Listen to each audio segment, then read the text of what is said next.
Hello, everybody. My name is Pablo Boczkowski, and I'm a faculty member at Northwestern University. I'm also the director of the Center for Latinx Digital Media. Thank you so much for joining us for today's weekly virtual seminar of the Center. It is really a pleasure to have you with us. The mission of the Center is to create knowledge about digital media in Latinx and Latin American communities across the Americas. Today's speaker is a leading scholar in this space.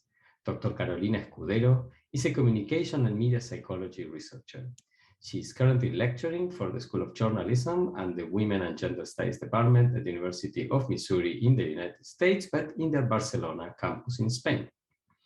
Mora Matassi, a doctoral candidate at Northwestern and the coordinator at the Center for Latinx Digital Media, will introduce Carolina in just a minute. I am delighted to note that this quarter, our series is co-sponsored by the Alice Kaplan Institute for the Humanities, the Buffett Institute for Global Affairs, the Center for Global Culture and Communication, the Department of Communication Studies, the Department of Radio, Television and Film, and the Program in Latin American and Caribbean Studies. But before we go to the seminar, I would like to start by acknowledging that Northwestern is a community of learners situated within a network of historical and contemporary relationships with Native American tribes, communities, parents, students, and alumni. It is also in close proximity to an urban Native American community in Chicago and near several tribes in the Midwest. The Northwestern campus sits on the traditional homelands of the people of the Council of the Three Fires, the Ojibwe, Potawatomi, and Ottawa, as well as the Menominee, Miami, and Ho-Chunk nations. It was also a site of trade, travel, gathering, and healing for more than a dozen other native tribes, and is still home to over 100,000 tribal members in the state of Illinois.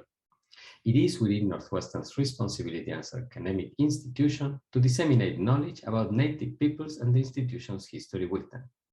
Consistent with the university's commitment to diversity and inclusion, Northwestern works towards building relationships with Native American communities through academic pursuits, partnerships, historical recognitions, community service, and enrollment efforts. Let me say briefly a little bit more about how the seminar will unfold. First, Mora will expand a little bit on Carolina's research and career in just a minute.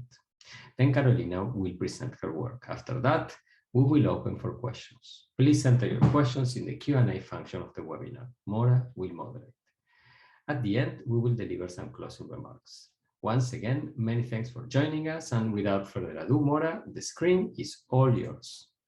Good afternoon, everyone. Pablo, thank you for having me as moderator for today's edition of the virtual seminar series. It is an absolute honor for me to introduce our guest speaker for today. Professor Carolina Escudero is the director of the Missouri School of Journalism's Barcelona internship program.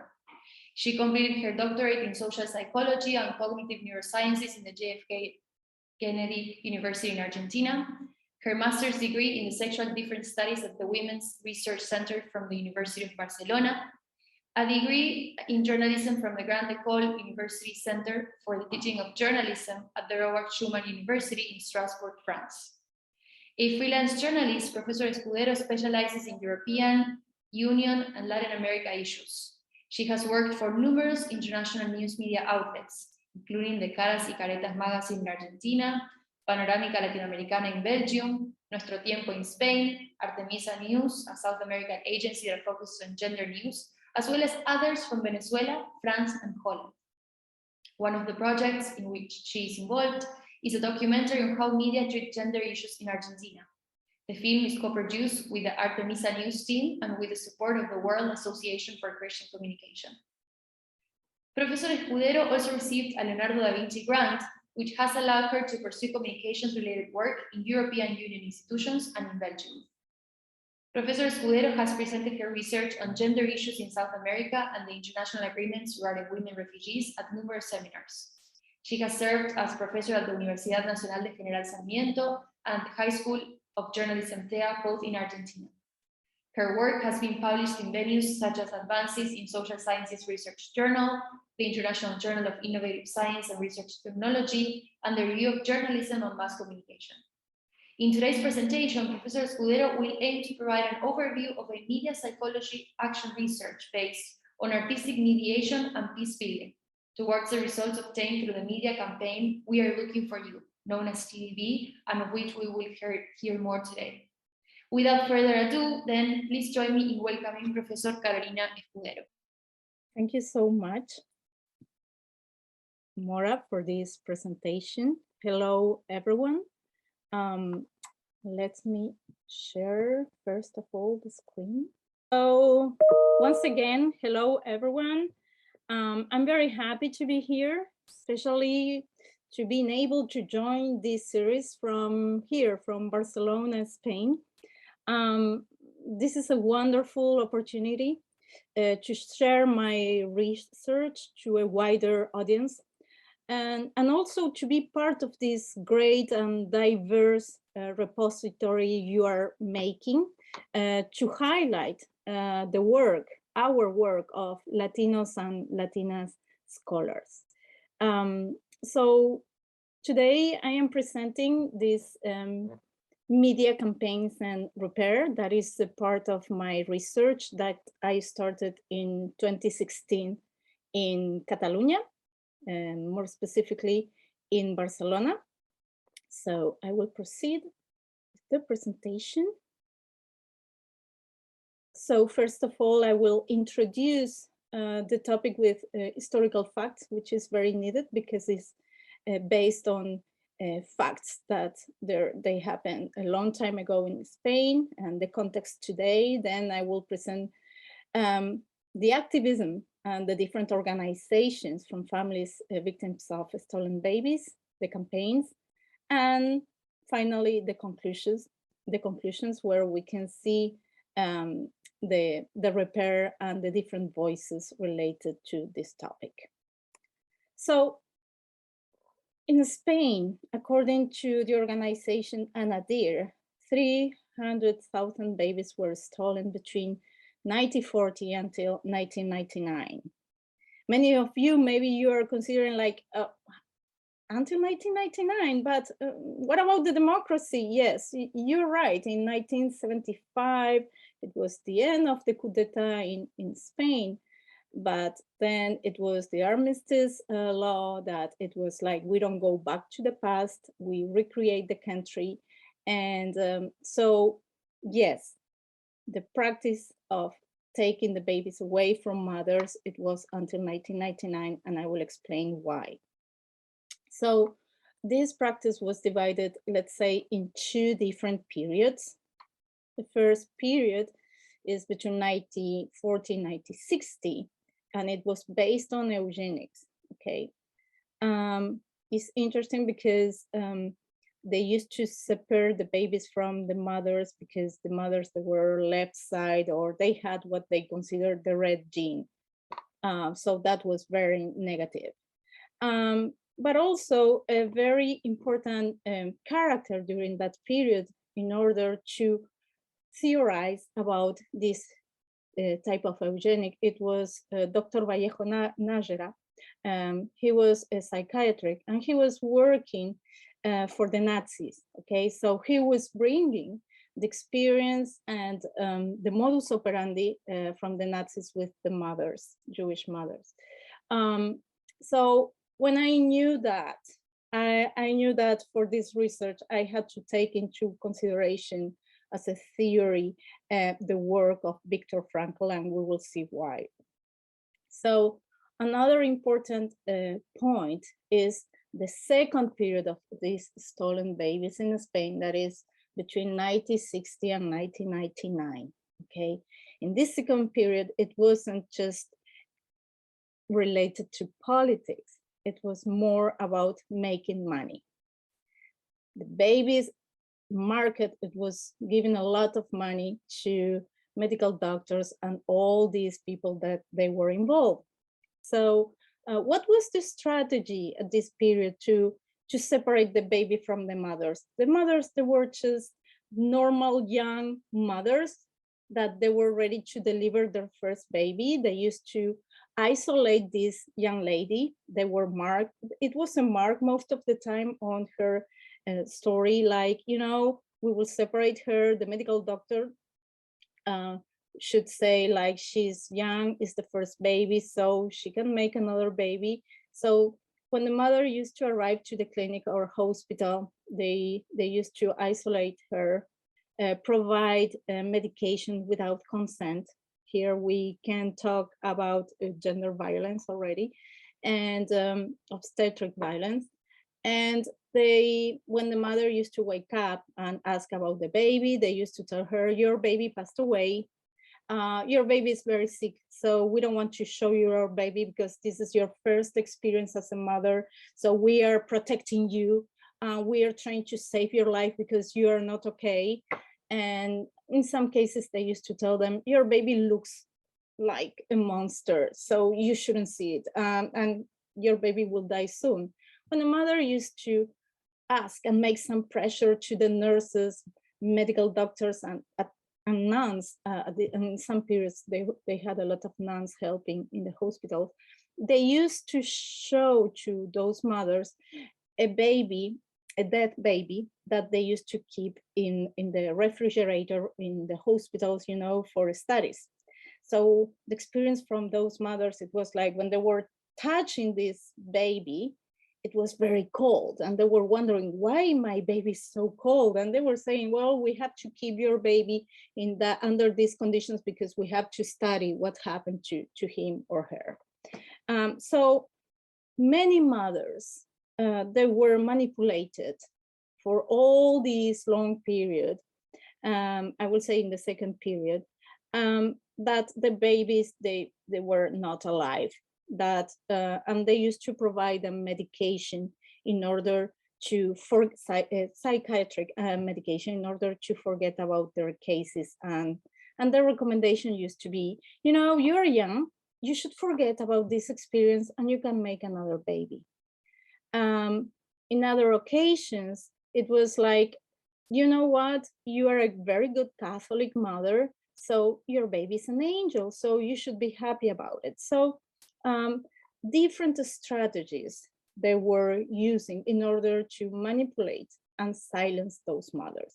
But in 2011, some mothers started to talk and give interviews on television in Spain about their experiences. And they were showing documents that they were confirming that their babies, they were alive. And that was the beginning of this search, the beginning of new organizations, and the word, you know, stolen babies, forced disappearance, appropriation started to become a part of the vocabulary used in the news media. So as you can see, that is one of the explanations why they were taking the babies away during the democracy with different political parties. Well, because the adoption law, it was it was created during the Franco time, so it was very easy to advance in adoptions, in illegal adoptions, change the name, etc. So more controls started in 1987 and then in 1996. So at the period of 1999, it was much more difficult to take a baby away from a mother. So when I met those people, those organizations in Catalonia, I knew that they never received, you know, a kind of support, emotional support from institutions or different other organizations. And I decided to start my research on that, like knowing a group and maybe advance into a research action possibility. So I decided to observe the group. They used to have meetings in the Plaza San Jaume, the first Sunday of the month.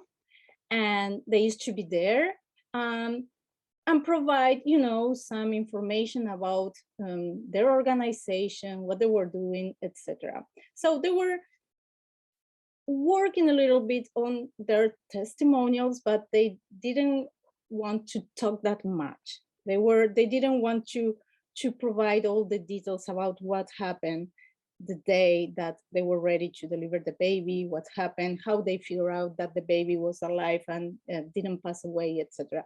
So my point was like to observe the group, listen to them, and see and what as a researcher I could do in order to advance with these different groups here in Catalonia. So one of the things that I observed, it was like they didn't have a place to have meetings. So I proposed them to come into my office and start doing some group dynamics. And so some of them, they really wanted to share their story. And I proposed them that if someone was ready to talk, I was providing them stickers.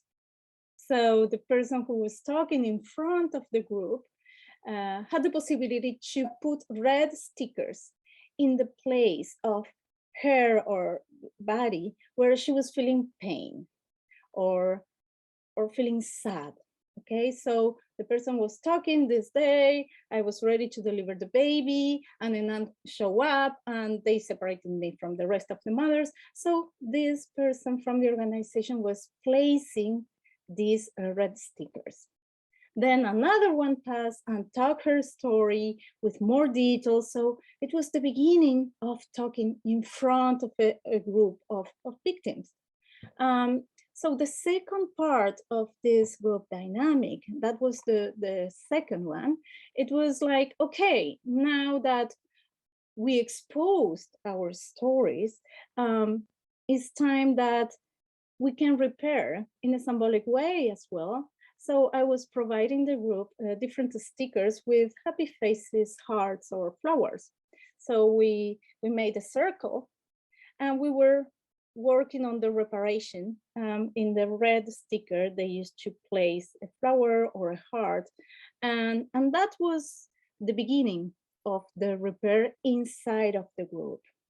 But I also knew that in the group, there were many big differences. You have to take into consideration that we have mothers that they had their babies in the 50s, 60s, 70s, 80s, beginning of the 90s.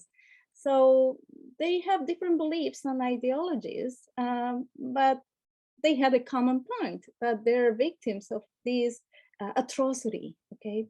So I also propose them to look for a common point together and something that it could replace their objectives and goals together, a new identity. So I was using the Ubuntu philosophy, and by taking in consideration the fact that, yes, I am looking for my son or my daughter, and when they were saying I am, is my story, my beliefs, my life.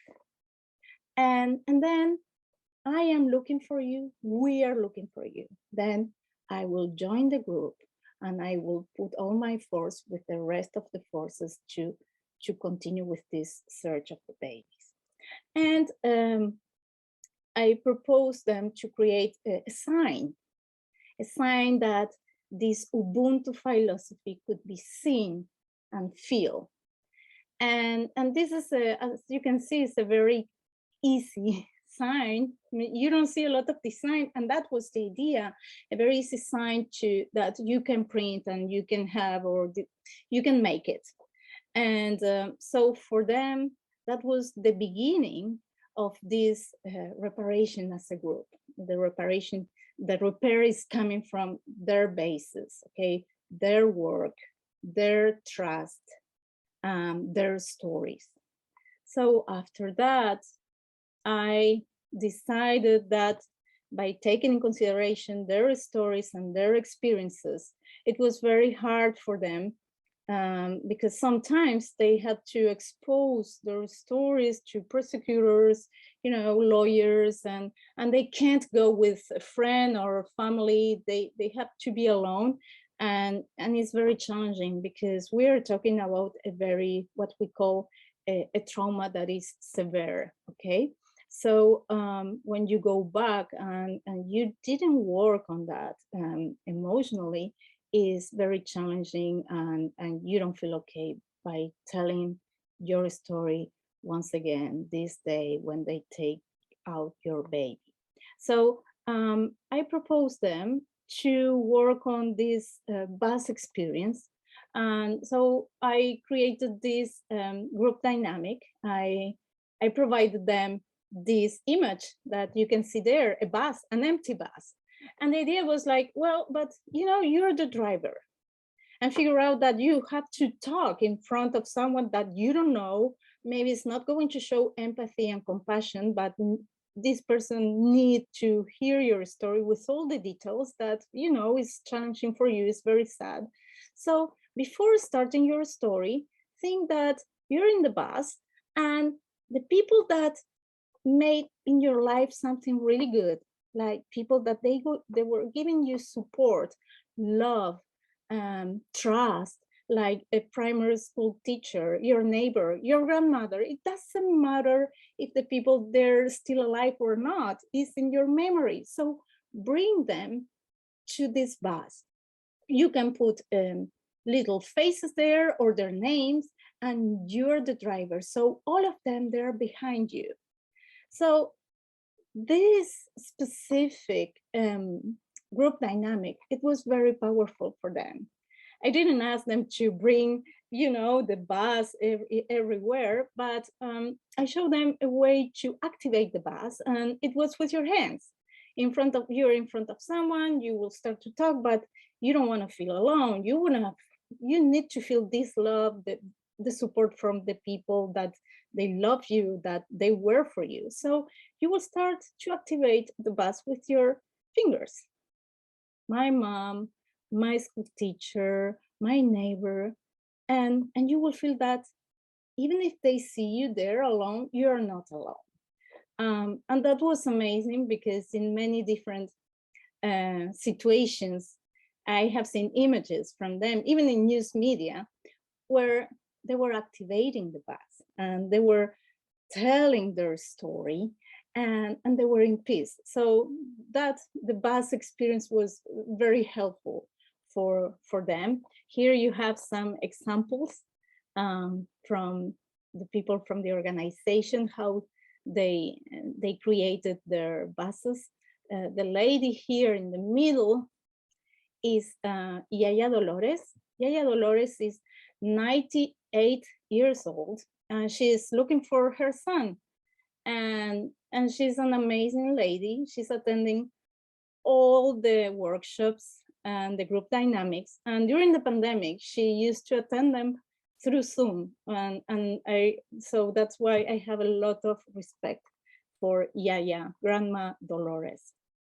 So, and after different experiences and group dynamics, I decided that, and I was recording them, I decided that maybe it was time to show this work and to create a campaign in order to show these cases, but with a different tone, because it was the repair, it was already a fact, but we needed the acknowledgement from the society here.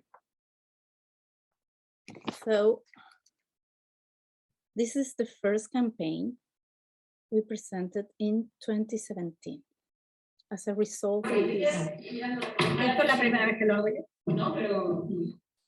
Un pasito para atrás. Eso.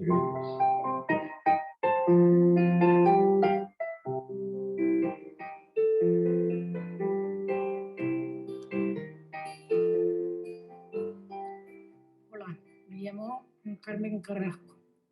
En el año 1986 tuve un hijo varón en el Hospital Clínico de Barcelona.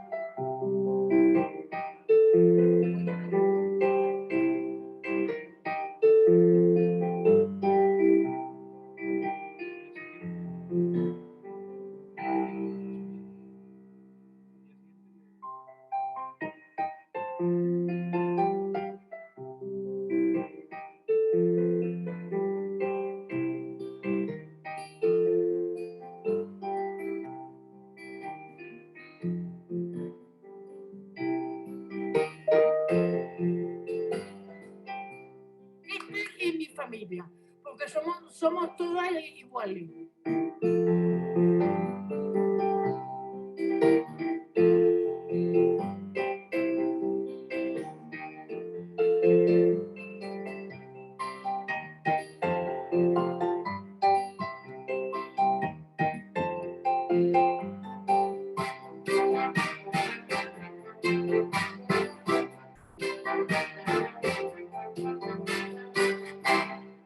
Hemos llegado a la etapa de conocer el soy porque somos, existo porque existes, te busco, te estamos buscando.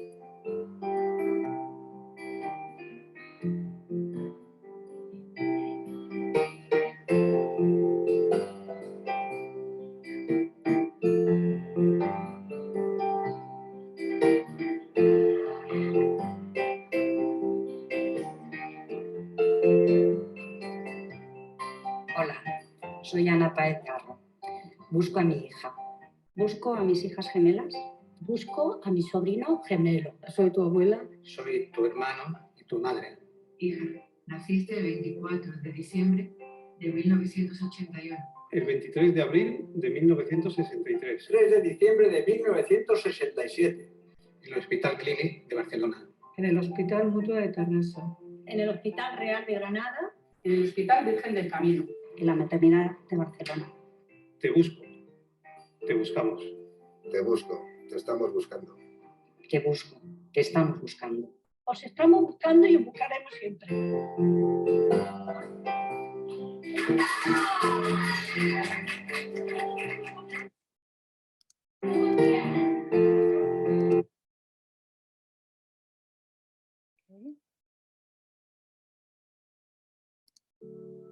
Hola.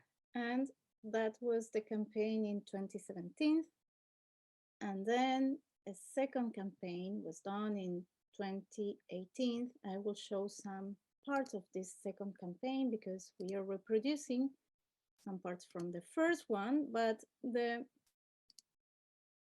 different thing here is that the organization received a lot of support from many different communities, and different people decided to join the campaign, even if they were not victims of stolen babies.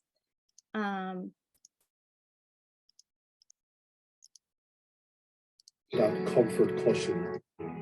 El paso que han dado hermanos y hermanas que se sumaron a las búsquedas. We have this misconception that this all happened in the Dark Ages, in the 1950s, and it was a different Ireland, and it was a different Spain. But adoptions in the way that we're talking about continue to take place into the 90s. So, you know, you're talking about people who are kind of in their 20s now, you know, and they're still living by the same laws. Te estamos buscando. Te busco. Te busco. Te busco. Ich suche dich. Os estamos buscando. Wir suchen nach dir. We are looking for you. Te estamos buscando. We are looking for you. Ich suche nach dir. Te estamos buscando. Te estamos buscando. Te están buscando.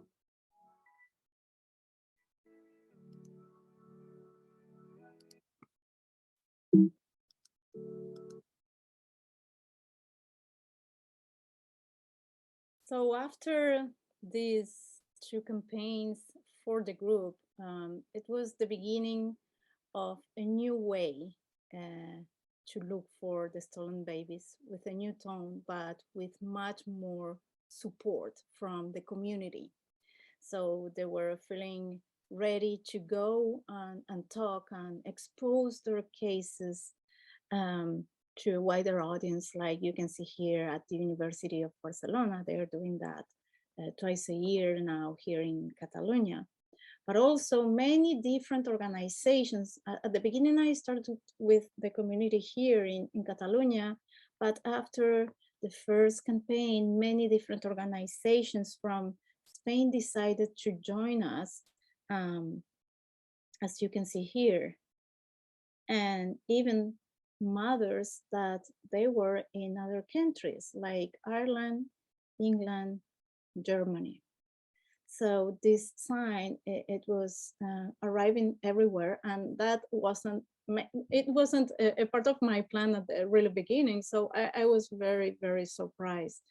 But also, this campaign, it was a possibility to open many different doors and connections. Here you can see the Barcelona Major Ada Colau, who received, after we presented the campaign, the victims. In the middle here is Jude Kirton Darling from the European Parliament. She's the head of the commission that they're analyzing and is the investigation of stolen babies in Spain. They're making a lot of pressure to the government from Brussels. And then the president from Abuelas, grandmothers and mothers from Plaza de Mayo, Stella Carlotto. So then a book was published in Andalusia based on stolen babies and the campaign and the signs. A documentary was taken in consideration, the campaign and some of the group dynamics. So when I have to take into consideration the impact of this type of group dynamics, the testimonials, the images, the impact of Ubuntu in the community, and how this campaign was perceived, I can confirm that yes, the public was very supportive, and they were very empathetic with this topic. It wasn't the case before. Stigma, it was like a reaction very well known about those families. So that was a big change. The solidarity inside of the group was a fact, and is still a fact, because the recreation and the idea of creating this bridge doesn't matter if we are different. We share a common goal, and we are together here because of this reason. That's a fact, and is still a very important fact. Also, even if trauma isolates a person, the importance of the group is that the group recreates this sense of belonging, and this experience show and reinforce this idea. And even you have seen mothers from Germany and England, and they're connected. No, they don't speak the same language, but they find a way to translate and to be together and to give support to each other. It's true that trauma shames and stigmatizes, and more when you do not see a real important work coming from the institutions. But the group is there, and the group reaffirms the importance of the stories and the victims.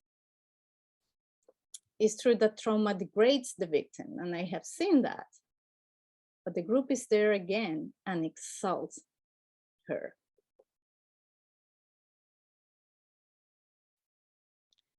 And it's true that trauma dehumanizes the victim, but with that experience, with the We Are Looking For You campaign and all the work behind this campaign, I have seen how we can work in the humanity, in the restoration of the victim humanity.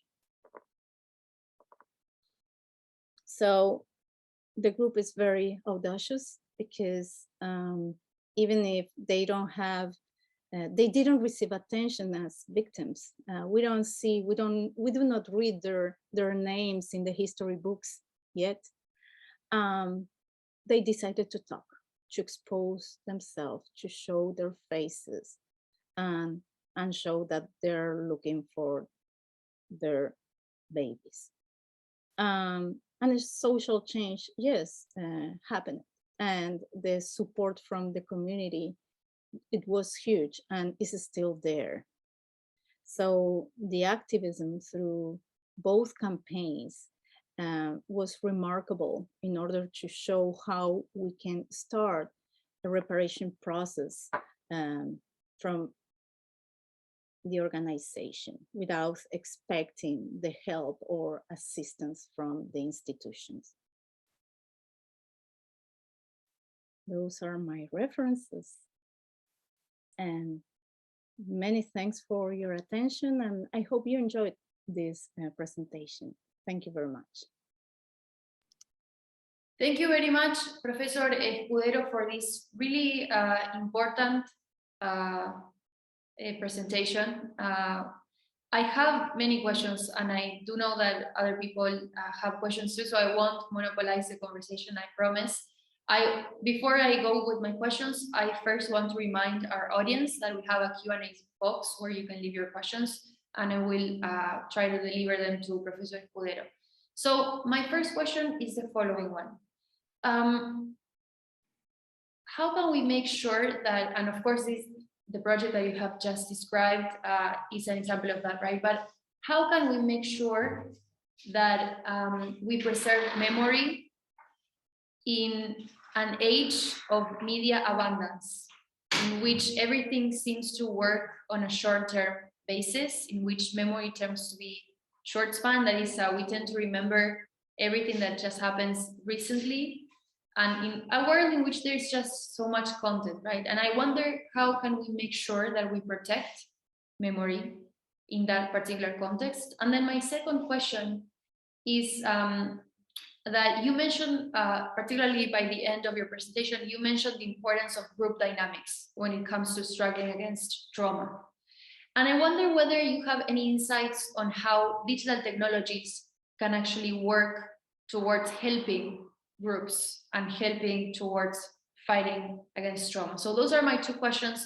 I know that other people in the audience have questions too, but I want to stop there and ask you those questions. Thank you so much. Thank you. So I will start with my answer. That is a very interesting, your first question related to memory and this short term, how we can protect memory. And I think it's about emotions. It's about how much do you need to protect this memory. Those mothers, they're saying that every single day when they go out of their houses, and when they take a bus, or they're paying attention because they're looking for their son or daughter, you know, they're trying to memorize this moment when the baby was crying, and then they're trying to figure out, maybe it's looking like my husband or like my son. So the memory, even it is connected with your personal story and with your needs. For them, for this community, is very important. And also for this country, because today, what happened to them in the 60s, 70s, 80s, it can happen again to young ladies that they will go to deliver a baby, because we don't have protocols of protection, and they don't know what some students at the University of Barcelona, when the families from stolen babies, they go and show their stories and share with them their experiences, they're like, oh really, you're talking about my country? I thought you were from Argentina, because that's happened in Argentina, you know?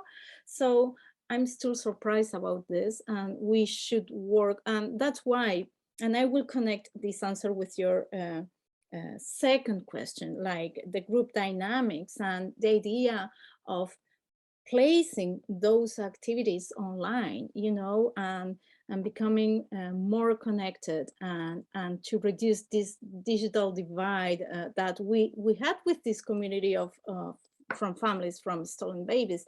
They knew that it was very important for them to be on the social media, sharing their stories, adding pictures, and looking for social justice. So the idea of group dynamics and social justice in the social media for them is their way to be present and to be very active in their memory work, you know, because anytime they post something, they receive a reaction. So this idea of memory in action, that this is what we call when they go out to make a presentation, we call that process a memory in action. It's not just you with your memory, it's a movement, and you receive reactions, and you feel that you are not only feeling like I feel we are working on the repair. I feel that I am helping these young people that in the future probably they will become parents, and they should know what happened in the past. Thank you so much, Professor Escudero. And I do know that Facundo Suenzo has a question, so I will let him make it. Thank you, Mora. Thank you, Professor Escudero, for this, as Mora mentioned, very, very important presentation, also mobilizing presentation. I do have two questions. The first one is, what you present is a very good example of both a community engaged research type of methodology, and also a very important way in which we are maximizing the benefit to the community when we are doing research. But I'm also wonder, how were the challenges that you find where you will doing like this field work? Because I imagine that this will be hard in terms of your identity at stake when doing this research. So what if you can summarize the challenges, but also how your identity was challenged and modified, if so, when doing this project? And my second question is, you highlighted the importance of the group dynamics and in helping repair the individual and the private emotions and feelings. And I was wondering, how do you think that these groups dynamics will be sustained in the future once you, I don't know if you are still doing field work with these groups, but how do you think that this the future of this group will be sustained as a way of institutionalize the dynamics, or like, I don't know, moving in other directions? So that's my question. Thank you. Thank you so much, Facundo, for your two questions. Yes, it was challenging, and as a Latina here, and I was living for a couple of months, I was quite new in Barcelona. I didn't want to compare or bring the experience from Argentina. I wanted to listen to them. I didn't want to compare. I didn't want to theorize. What I felt, it was like, I will be here observing, and being clear about, I'm not here to help you. I have some knowledge and I can assist you, but I'm not helping you. I didn't want to create dependence, because in many occasions they were like, you are our doctor and you help me and you are helping us. And I was like, no, you trust me. And for me, that is amazing. I know some things, and we are combining knowledge. It's an exchange. So that's why when I decided to make the campaign, it was a way to say thank you for your trust, because it's true that not all the organizations are very open. They had horrible experiences, so it's not that easy to talk, to share, to open themselves. So the challenge was like, I am not here to teach, to show that I am listening, taking notes, and I will adapt my knowledge to this community, you know. And then regarding the group dynamics, I wanted to check if I was able to use those dynamics in other countries as well. And I had a great experience in Mexico, in Jalisco and Ciudad de Mexico, where the cases of, forced disappearances is huge. So that was a good point for me. Like we can expand this type of group dynamics. And here, what I have seen during the pandemic, it was very difficult to reunite the group. So, and I was wondering, what about Zoom? And it was working. And they were all ready to move into, you know, the digital world, and they adapted themselves. So the need of social justice, the need to fill the group, it was more important that the challenges that they can represent the new technologies. The future about the group, and I don't know. I think the group will decide about that. And I like to take, you know, distance as well. Another point that I decided to make is like, that is not my only research. I'm doing research about other topics in order to take distance, in order to observe my own work.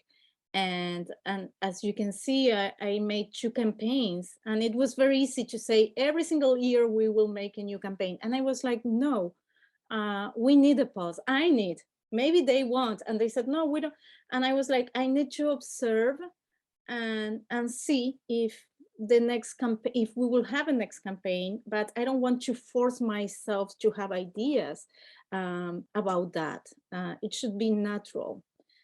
So I hope I answered your questions. This is great. Thank you. You're welcome. Thank you, Professor Escudero. I believe that Pablo has a couple of questions that he would like to ask. Yes, thank you, Carolina, for a very important seminar and about a very, very difficult case. So I have questions that build on what you know, Facundo asked, and on your answers too. So unfortunately, the case that you described is not unique. It has unique characteristics, but it has happened in other parts of the world. So I wonder if, from a comparative analysis standpoint, you can shed light on some of the features that are shared across cases and some of the dynamics that are different across them, and to reflect on, you know, what do these patterns of similarity and difference tell us about underlying social processes. That's number one. Number two, so I wonder if you could elaborate or reflect a little bit on the issues of efficacy of the campaigns as they relate to the media platforms used. So, so we have cases of 2 campaigns that are on video, but I'm sure they circulated also on social media, for instance, and even on probably on messaging, you know, platforms, on, you know, WhatsApp groups, etc. So if you have any knowledge about essentially how they were received by the audiences, right?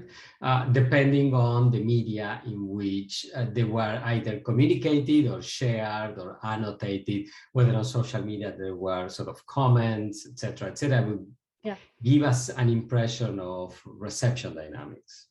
Sure. Thank you. You're welcome. Concerning your first question, yes, it's true that we can compare this, for instance, with Argentina. Even if the last coup d'etat we had, it was shorter, and they were the militaries. You could recognize who the type of people that they were doing that, they were working on that. Here it was very difficult because the mothers, they used to go to the hospital to deliver a baby, and they wouldn't expect that they will take the baby away. You know, so that is a big difference. But the strategies to silence people, to place them in a, you know, like, you're not going to react, yes, is similar. And so that is one point. On the other hand, the idea during the first period when we were talking about the eugenics is quite interesting the work of this doctor, Vallejo Nájera, coming from Germany, because he was saying to the Spaniards, no, you're separating the baby from the red mothers when the baby is too little. In Germany, we keep the baby with the mother during 3 years because she will provide love, she will take care of the baby, and the baby will be strong. When the baby will have 3 years, then the mother will stay in jail, she can die, and we will give the baby in adoption. So these practices, when we're analyzing the Nazi camps, they will be quite similar, you know. So most of the time when we're analyzing the dictatorship here, we do not take into consideration how close was Franco to the Nazis and to their beliefs and their practices, and the way he was perceiving people, that they were different. Okay. So yes, we can, and also the German mothers or the cases in Ireland, we have a lot of common points. So that's why those mothers, when they have seen the first campaign, and I will go to your second, in the second campaign we are showing, but I didn't want to take all the space with that. We are showing the media impact that we received. So many correspondents from many different countries, they were covering the campaign, you know, Mexico, Argentina, Russia, Germany. So the campaign was, and many TV programs, they were inviting the victims to talk, to interview them. Radio programs, newspapers, of course, online media, and of course, all the social media, but the very well-known media, they were opening a space to receive the families. So a part of this study and research is how you can create an impact on the media and change the agenda, because it wasn't a topic that they were covering at this period when I decided to launch the campaign. And suddenly in all the media, they were talking about this campaign, this new tone of the search. So they received a lot of attention. Carolina, may I ask a follow-up question? So this is a process that went on for decades. Part of that was during a dictatorship, but part of that was during a period of democracy. What kind of coverage did the media sort of provide to this? Was there any change? Did it change when the Franco dictatorship ended? No. Remember that they were taking the babies away until 1999. And the media, there were not major stories on this? In 1982, a magazine published the story of the frozen babies that they were showing to the mothers. And they were showing that in Madrid, El Doctor Vela Vela, very well known, his clinic was called the Baby Factory because he was giving babies away. Okay, the BBC, that was in 1982. Nothing happened. And the nurses, they were telling, yes, they asked us to show those babies. We have 2 frozen babies, and they were showing that to the journalists, and the journalists, they were making pictures, Interview magazine. And they were like, yes, in one room is the mother that is delivering the baby, and in the other room is the family who is paying for the baby, and we have to do that. No consequences. No one went to jail or had to give any type of explanation. The BBC in 2012 made a documentary on that topic, interviewing, people that they were working on that magazine, but also mothers, and it's still like a topic that is quite challenging. It's very difficult to that the government shows interest. Is little by little, but we do not have, for instance, in Catalonia, an office for the victims. If you're a victim of stolen babies, you have to call an organization, and another victim will ask you for the papers that you have to start to check and ask at the hospital, etc., etc. If you need a lawyer, you have to pay for everything. You don't have any support. Thank you. Thank you, Carolina. I think that we do have time for one more question, and I want to give the space to Valerie. Thank you.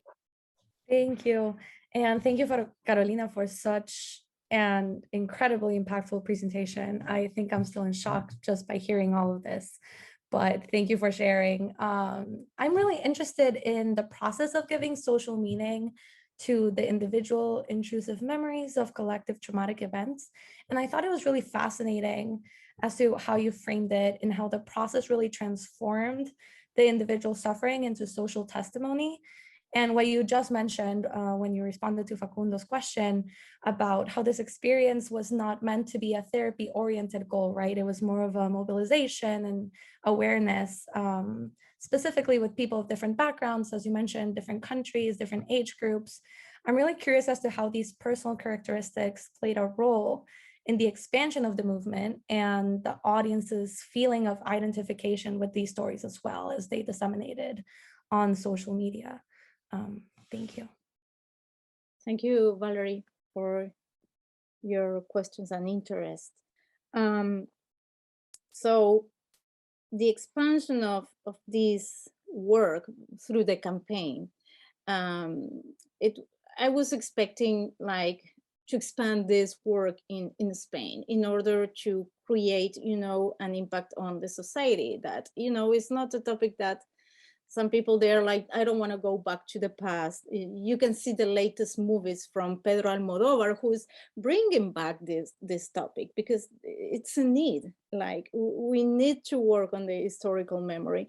But in this space, through this campaign, one of the main points, it was like, okay, and it's not only the idea of expand the cases, but also to that the society can develop empathy, compassion, and reaction. Because if you're like, okay, oh, what a sad story, it wasn't the point. It's like, react, because your reaction, it will work as a part of this repair, and we were receiving, I said we, because I feel very involved with this type of answers, but in all the organizations, their blogs, their social media, they were receiving a lot of support. But what I consider more important for them, it was like many young people that they had doubts about their identity after seeing this campaign started to react, and they are looking for answers. Okay, so many people ask after seeing this research, like, do we have cases where the families are reunited? And yes, we have, but in some cases, these stolen babies, they don't want to show themselves into the media. They don't want to expose themselves. So maybe we are not going to see that on news media, but yes, there are cases where the families are reunited. Yes. Thank you. Thank you so much, Carolina, for a very, very impactful seminar. Thank you, Mora, for great moderation. Thank you to our audience for staying with us through the end. And I invite everybody to join us for next week's seminar of the Center for Latinx Digital Media, I believe with another person in Barcelona, Carlos Colari. So hope everybody has a great rest of your days. Thank you again, Carolina. This was excellent. Thank you very much.